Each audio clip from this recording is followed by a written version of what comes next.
आज की कहानी है मां शीतला की पावन सत्य कथा।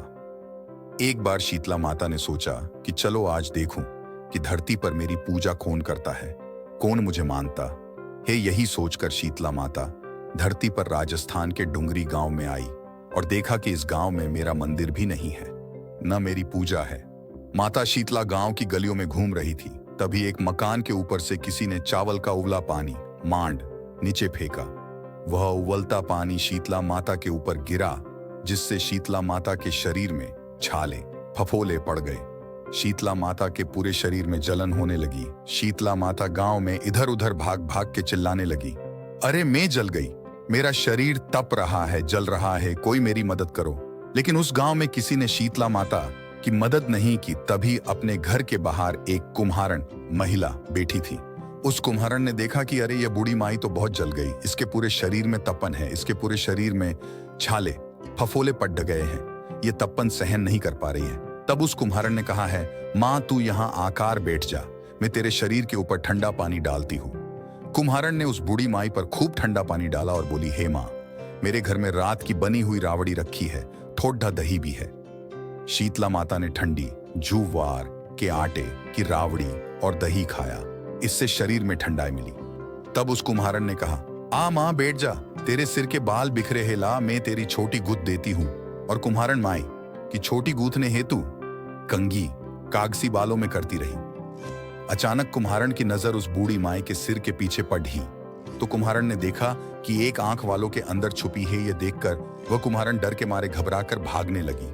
तभी उस बूढ़ी माई ने कहा, रुक जा बेटी, तू डर मत, मैं कोई भूत प्रेत नहीं हूं, मैं शीतला देवी हूं। मैं तो इस धरती पर देखने आई थी कि मुझे कौन मानता है, कौन मेरी पूजा करता है। इतना कह माता चार भुजा वाली हीरे जवाहरात के आभूषण पहने, सिर पर स्वर्ण मुकुट धारण किए अपने असली रूप में प्रकट हो गई।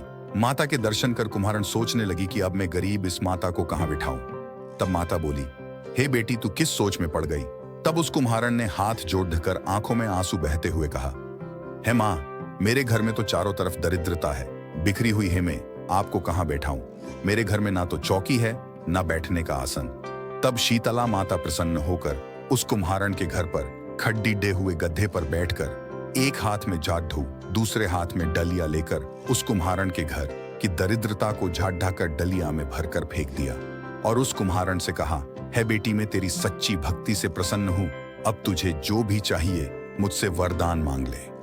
तब कुम्हारन ने हाथ जोड़ डाकर कहा, है माता, मेरी इच्छा है, अब आप इसी डुंगरी गांव में स्थापित होकर यही रहो और जिस प्रकार आपने मेरे घर की दरिद्रता को अपनी जादू से साफ कर दूर किया, ऐसे ही आपको जो भी होली के बाद की सप्तमी को भक्ति भाव से पुजा कर आपकी ठंडा जल दही व वासी ठंडा भोजन चढ़ाए उसके घर की दरिद्रता को साफ करना और आपकी पूजा करने वाली नारी जाति महिला का अखंड सुहाग रखना, उसकी गोद हमेशा भरी रखना। साथ ही जो पुरुष शीतला सप्तमी को नाई के यहाँ बाल ना कटवाए, धोबी को कपड़े धुलने ना दे और पुरुष भी आप पर ठंडा जल चढ़ाकर, नरियल फूल चढ़ाकर परिवार सहित ठंडा वासी भोजन करे, उसके काम धंधे व्यापार में कभी दरिद्रता ना आए। तब माता बोली, तथास्तु है बेटी, जो जो तूने वरदान मांगे मैं सब तुझे देती हूँ। है बेटी, तुझे आशीर्वाद देती हूँ कि मेरी पूजा का मुख्य अधिकार इस धरती पर सिर्फ कुम्हार जाति का ही होगा। तभी उसी दिन से डुंगरी गांव में शीतला माता स्थापित हो गई और उस गांव का नाम हो गया शील की डुंगरी। शील की डुंगरी भारत का एकमात्र मुख्य मंदिर है। शीतला सप्तमी वहां बहुत विशाल मेला लगता है। इस कथा को सुनने से घर की दरिद्रता का नाश होने के साथ सभी मनोकामना पूरी होती है। जय मां शीतला सबका कल्याण करे।